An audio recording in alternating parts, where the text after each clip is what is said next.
마가복음 16장 1절에서 8절. 안식일이 지남에 막달라 마리아와 야고보의 어머니 마리아와 또 살로메가 가서 예수께 바르기 위하여 향품을 사다 두었다가 안식 후 첫날 매우 일찍이 해돋는 때 그 무덤으로 가며 서로 말하되 누가 우리를 위하여 무덤의 문에서 돌을 굴려 주리오 하더니 눈을 들어 본즉 돌이 벌써 굴러 떨어졌으니 그 돌이 심히 크도다. 무덤에 들어가서 흰옷 입은 한 청년이 우편에 앉은 것을 보고 놀라매 청년이 이르되 놀라지 말라. 너희가 십자가에 못 박히신 나사렛 예수를 찾는구나. 그가 살아나셨고 여기 계시지 아니하니라. 보라 그를 두었던 곳이니라.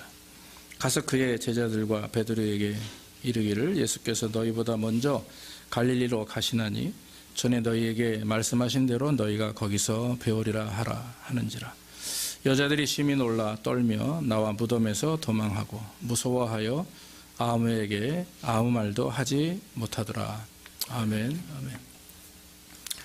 예, 오늘 이게 부활주일입니다. 부활주일 하면 우리가 잘 알다시피 예수님이 부활하신 날을 말씀하는 날입니다. 부활이라는 단어를 사용하는 종교는 기독교밖에 없죠. 그래서 우리는 특히 기독교의 핵심 신앙은 부활 신앙입니다. 오늘 말씀을 통해서 저는 우리의 신앙의 중심이 뭐냐, 제목을 신앙의 중심이라고 이렇게 세워봤는데 그 신앙의 중심이 바로 부활 신앙이다라고 하는 것을 좀 말씀을 나누기를 원합니다. 부활 신앙의 핵심 성구는 요한복음 11장 25절이죠. 나는 부활이요 생명이니 나를 믿는 자는 죽어도 살겠고 무릇 살아서 나를 믿는 자는 영원히 죽지 아니하리라. 이것이 부활 신앙의 핵심입니다. 예전에 이제 이 미국의 남북 전쟁이 있었죠. 그때 로버트 로울이라고 하는 목회자가 한 분 있었습니다. 그러니까 이제 전쟁에서 계속 사람들이 죽어가니까 이 양반이 이제 남침례교 목사님이신데 이쪽이죠. 이 남쪽은 아시다시피 노예를 계속 사용해야 된다 하는 거고 북쪽은 아니다. 노예를 해방시켜야 된다. 그래서 남쪽은 아시다시피 여러분 농경사회 아닙니까? 목화밭 또 밭을 일궈야 되기 때문에 흑인 노예가 필요한 거고 워낙 땅이 크니까 그래서 필요한 거고 북쪽은 이미 공업화됐기 때문에 이제 조금씩 공업화로 변화되기 때문에 이제 노예가 필요 없는 거죠. 그래서 이제 링컨 대통령이 노예 이제 그 남북 전쟁을 시작을 했는데 단순하게 그냥 노예 해방에 대한 문제는 아니었습니다. 남북의 연합을 대통령으로서 남북이 하나가 되는 걸 원했기 때문에 빨리 전쟁을 해서 이렇게 이제 하나로 만들기 위한 그런 역사적인 그 뒷모습이 사실은 있습니다. 이 로버트 로우리 목사가 이제 침례교 목사로서 죽어가는 사람들을 향해서 이제 장례식을 치러야 되는 거죠. 목사님이 군사들이 죽으니까 장례식을 치르는데 시체들이 막 더미로 쌓여 있는 거예요. 근데 그 중에서도 한두 사람이 살아 있으니까 그 사람들을 계속해서 이제 군인들을 데리고 구해 줍니다. 근데 너무 힘이 드는 거예요. 잘 먹지도 못하고 계속 전쟁을 하고 있고 그러던 와중에 이분이 이제 너무 지쳐가지고 시체 더미 속에서 자기도 쓰러져가지고 이 힘을 이제 못 쓰는 거죠. 그래서 나도 이렇게 죽나 보다 하고서 조금씩 이제 정신을 잃어가는 거죠. 지쳐서. 그때 환상 중에 주님이 나타나셔서 그렇게 말씀을 하셨답니다. 내가 어두움을 이기고 살아났느니라. 네 속에 내가 지금 살아있느니라. 이렇게 말씀하셨대요.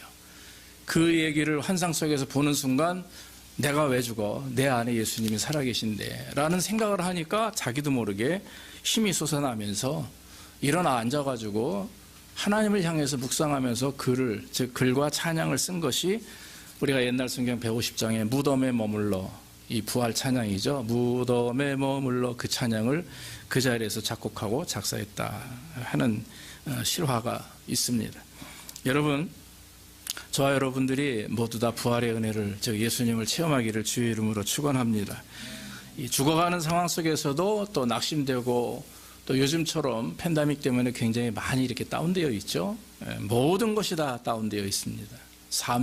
우리의 삶도 그렇고 생각도 그렇고 교회, 직장 모든 것이 다 그렇습니다. 그런데 이럴 때일수록 우리에게 필요한 것이 뭐냐? 그것은 바로 부활의 주님, 예수님을 믿는 그런 믿음, 소망이라고 하는 것입니다. 예전에 무디 목사님이 뭐 잘 아시는 미국의 이제 흑인 목사님인데 무디 목사님이 장례식에 갔는데 설교를 해야 되는 거예요. 그런데 설교를 이렇게 하려고 찾아보니까 뭐 슬퍼하고 괴로워하는 내용은 없고 예수님이 가셔가지고 죽은 자 앞에 가서 일어나라 말씀하시질 않나? 병든 자에 가가지고 일으켜 세우질 않나? 이거는 죽어가는 사람, 병든 사람들을 향해서 예수님이 천국 가라 뭐 이런 얘기가 아니라 그냥 그 자리에서 일으키시는 모습을 보고서는 마음속에 이것이 장례식 설교구나 이렇게 생각을 하고 그런 식으로 오히려 죽은 자를 위한 것이 아니라 오히려 산 자를 위해서 또 천국에 대한 소망을 가지고 살아가는 분들을 위해서 이렇게 설교를 했다라고 하는 거죠. 실제적으로 제 동기 하나가 멀리 경상도의 시골에 가서 이제 목회를 시작을 했어요. 한 5년 됐는데 이 친구가 쫓겨났어요, 교회에서. 그래서 시골에서 그 노인들 모시고 목회하는데 맨날 막 좋다고 그러더니 왜 쫓겨났냐. 한마디로 이제 그 종친회라는 게 있잖아요, 그 시골에. 근데 이제 한 분 큰 어르신이 이제 교회 나오시는 분의 아마 부모님이 되시는 분이 소천하셔가지고 장례식에 가서 설교를 하는데 이 친구가 조금 이제 생각이 빠른 거죠. 비슷하게 한 거예요. 가가지고 위가족을 위로하고 또 돌아가신 분을 이렇게 좀 우리 기억하게 하고 그런 설교를 해야 되는데 천국 가서 좋다고 기뻐 찬양하자고 막 이러니까 예수 믿는 분들은 어느 정도 이해가 되죠. 근데 믿지 않는 분들 가족들이 얼마나 많아요. 종친회 할아버지들 완전히 이거 지팡이 들고 90 넘으신 노인들 깜짝 놀란 거예요. 어디서 저런 젊은 놈이 와가지고 그래가지고는 그분들이 합세를 해가지고 못 견디고 나왔어요. 그래서 뭐 우리가 참 왜 그렇게 했어 뭐 얘기는 하지만 한편으로는 자기 생각인 거예요. 목사님이 어떤 목회 철학이고.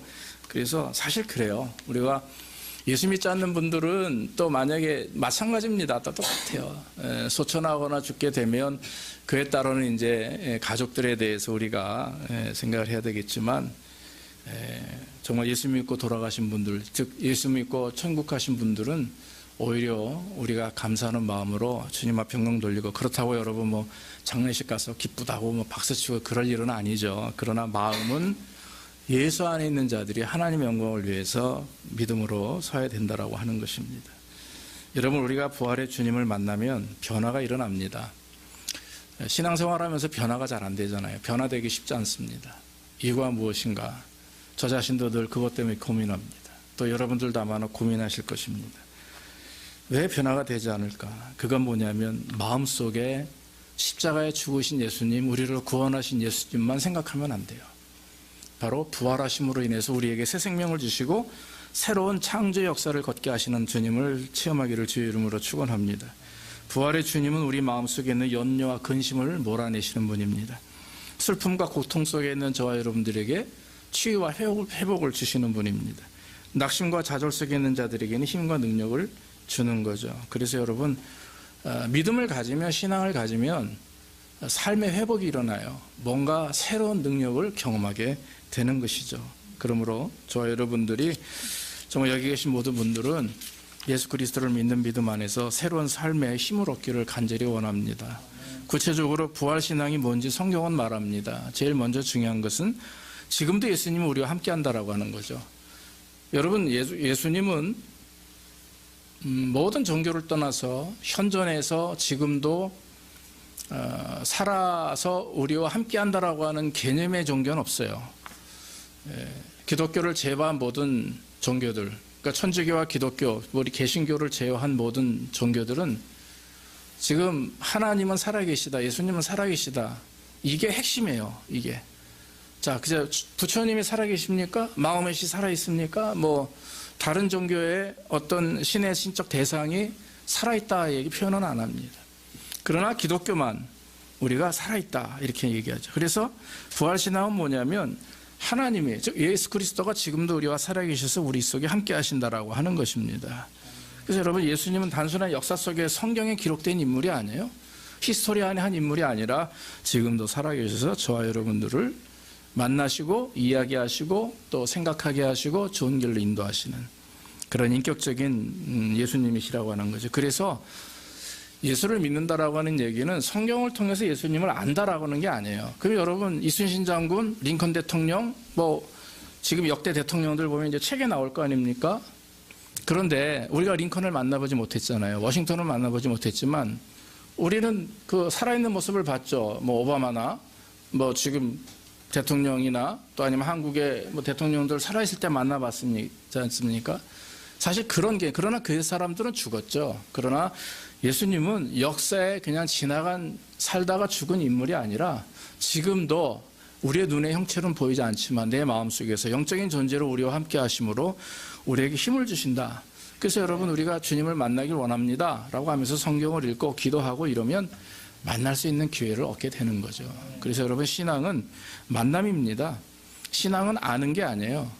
난리지가 신앙이 아니라 만남입니다. 만나서 인격적인 교제를 나누는 게 신앙이라고 하는 거죠. 제가 신학교 다닐 때 교수님 한 분 계신데 그 양반이 처음부터 기독교인이 아니었대요. 그런데 이제 기독교를 알고 싶어가지고 공부를 하다가 이분이 이제 예수님을 만난 거예요.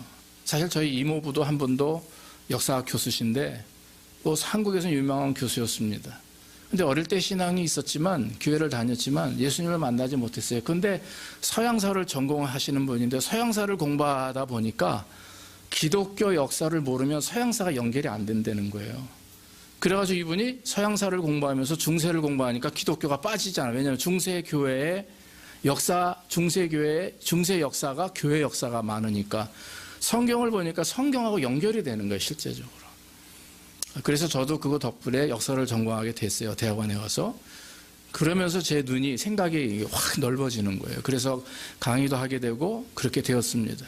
근데 그 기독교 역사를 모르면 세계사를 알 수가 없는 것이고 예수님을 알지 못하면 역사를 해석할 수가 없다라고 이렇게 말을 합니다. 근데 우리 그 신학교 교수님도 어릴 때는 이제 젊었을 때는 공부를 위해서 했는데 성경을 읽다 보니까 살아계신 예수님을 만나게 됐고 이제는 다른 우리 그 교수님은 신학교 교수로 목사님이 되어서 강의를 하는 그런 목사님을 제가 만났고 그분을 통해서 수업을 대학원 때 배웠습니다.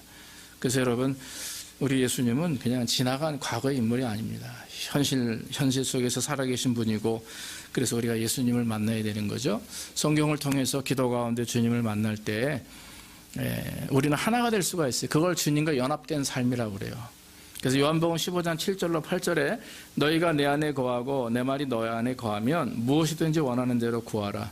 그리하면 이루리라. 너희가 과실을 많이 맺으면 내 아버지께서 영광을 받으실 것이요 너희가 다 내 제자가 되리라. 그렇게 말씀하고 있습니다.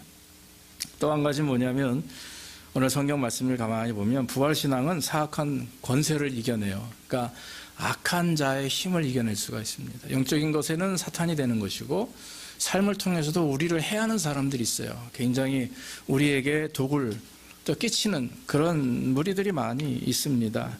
3절 말씀 보니까 여기에 이제 여러분 예수님께서 십자가에 죽으시고 부활하셨을 때 주님을 제일 먼저 찾았던 사람들이 제자들이 아니에요. 다 쓸데없어요, 제자들. 3년 동안 예수님 쫓아다니면서 어쩌고 저쩌고 했어도 막상 가장 중요한 때 예수님이 정말 필요할 때는 누가 있었냐?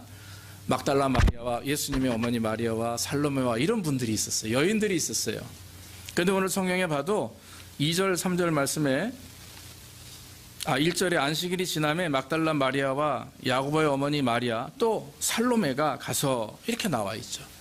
그럼 여인들이 그 예수님 묻혀있는 그런 돌 무덤을 간 거예요. 이스라엘의 그 당시 무덤은 지금 우리 같이 땅을 파가지고 매장하는 무덤이 아닙니다. 가난한 서민들은 길거리에 이렇게 쭉 돌을 쌓아요. 길게 사람 누울 만큼 돌을 쌓아서 그 안에 시체를 집어넣고 돌을 이렇게 네모나게 쌓는 겁니다. 그래서 여러분 이스라엘 그 성벽 그 앞을 지나가 보면은요 이렇게 무덤들이 이렇게 있어요. 근데 지금은 막 유실돼 가지고 무너져 있는데 안식일 날 이제 회당에 이제 유대인들이 이제 하나님 앞에 예배하기 위해서 많이 오죠. 그러면 그 길 옆에 무덤들이 있기 때문에 이 레위 지파 사람들이나 회당에서 있는 사람들이 횟가루를 가지고 저녁에 그 전날 저녁에 다 회를 치려버려요. 그 무덤 앞에 무덤 위에다가. 그러면은 이렇게 예배 드리러 오면서 분명히 어제까지는 무덤이었어요. 보기 흉하고 막 냄새 나고, 그런데 회를 싹 덮어버리니까 하얗잖아요. 그래서 여러분, 예수님이 그 사두개인들이나 바리새인들을 향해서 외식하는 사람들한테 뭐라 그래요? 회칠한 무덤 같은 자들아, 그렇게 얘기한 거예요. 왜냐하면 겉으로는 하얗고 멀쩡하고 경건하고 막 거룩하게 옷 입고 말하고 행동하는데 실제 삶은 정반대와 아주 자기 욕심대로 사기치고 교회를 통해서 사람들을 통해서 이득을 취하고, 이런 종교인들을 향해서 야단을 친 거죠.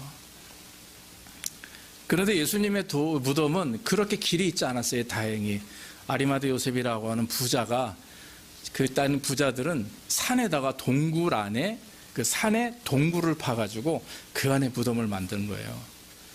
근데 이 아리마대 요셉이 자기가 죽어서 들어갈 미리 사놓은 좋은 무덤을 예수님께 헌납을 한 거예요.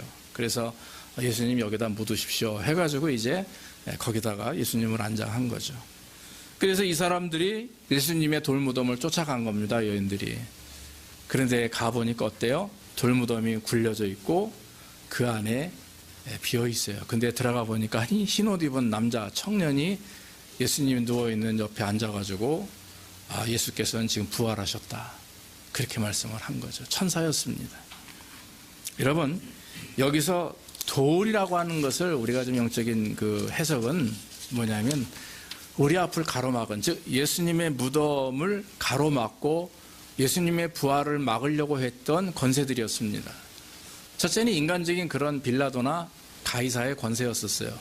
그 로마 그 정부 요원들이죠. 이 사람들이 사람을 시켜가지고 커다란 사람만한 돌을, 높이가 뭐 저보다 크겠죠, 큰 돌을 굴려서 무덤을 막아놓은 거예요. 이유는 다른 게 아니었습니다. 예수님이 부활한다, 예수님이 살아계실 때 부활할 것이다, 더 제자들의 입을 통해서 그런 얘기가 나왔기 때문에 부활할 것을 두려워서가 아니라, 제자들이 와가지고 밤에 예수님의 시체를 훔쳐가서 부활했다고 거짓말로 소문내고 다닐까봐, 그러면 밀란이 일어나잖아요.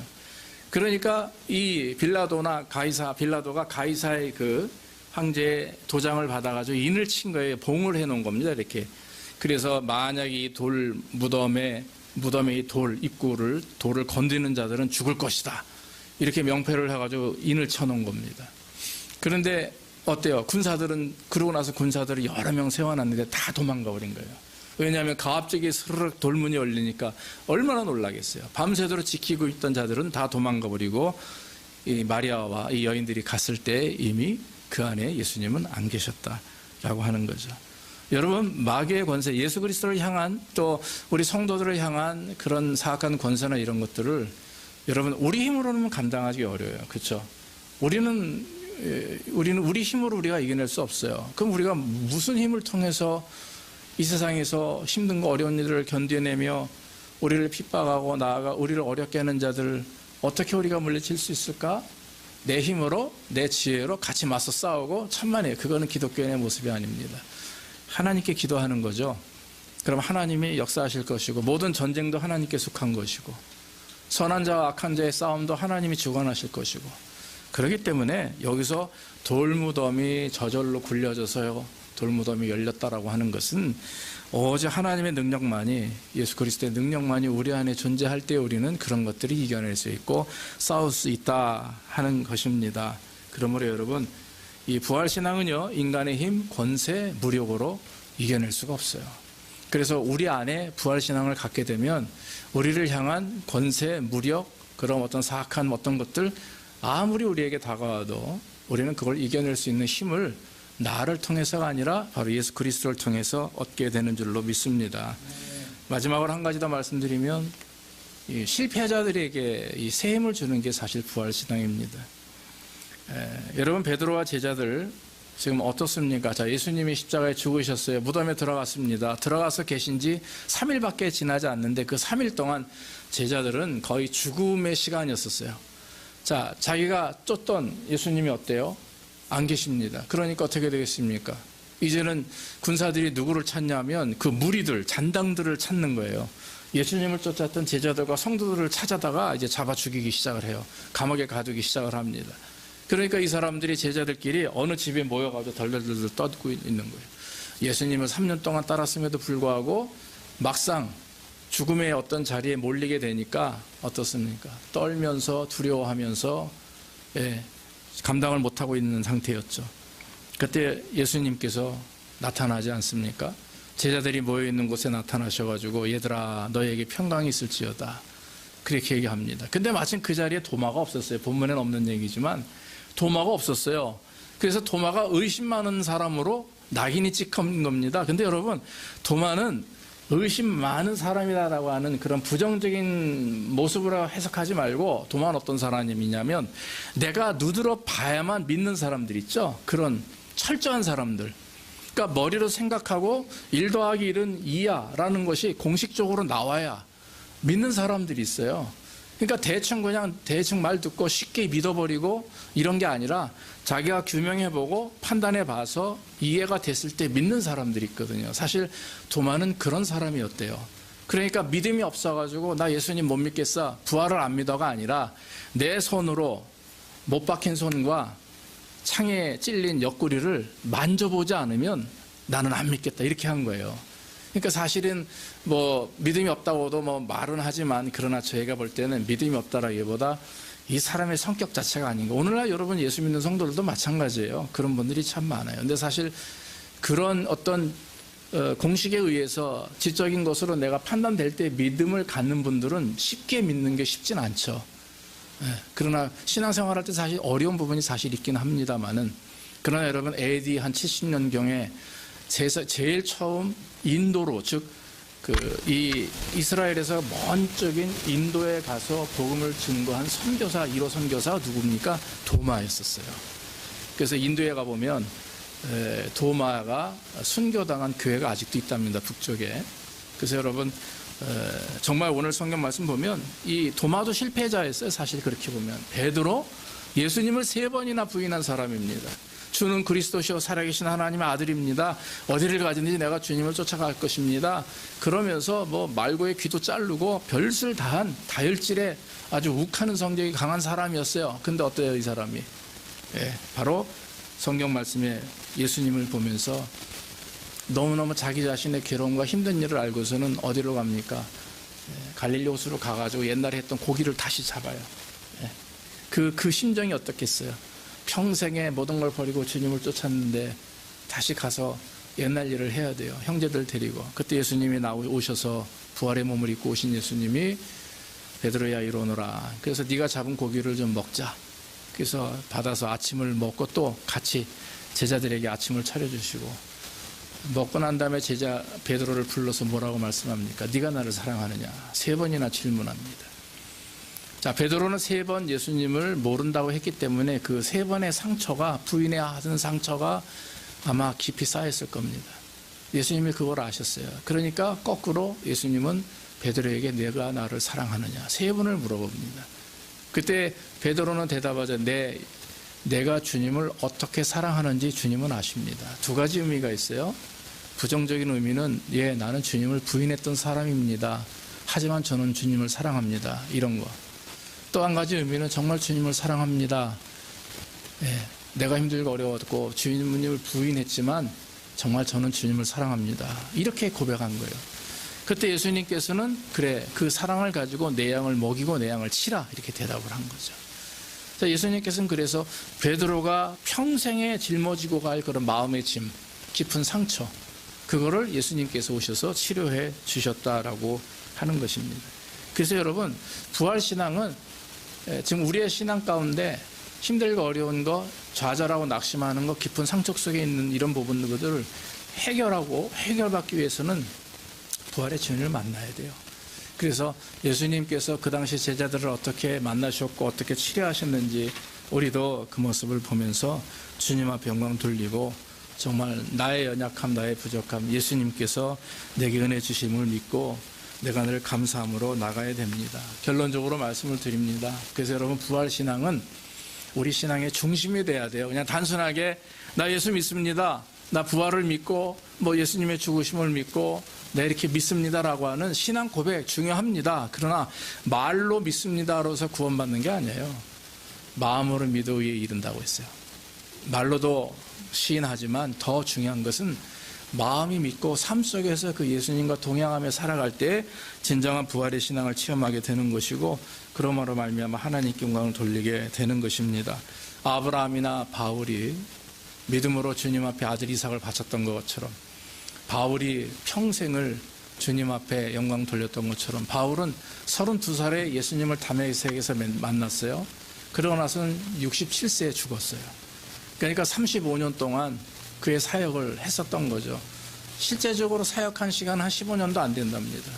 나머지 20년 정도는 예수 믿고 난 다음에 변화된, 그래서 실제적으로 복음을 증거하기 위하여 준비했던 과정입니다.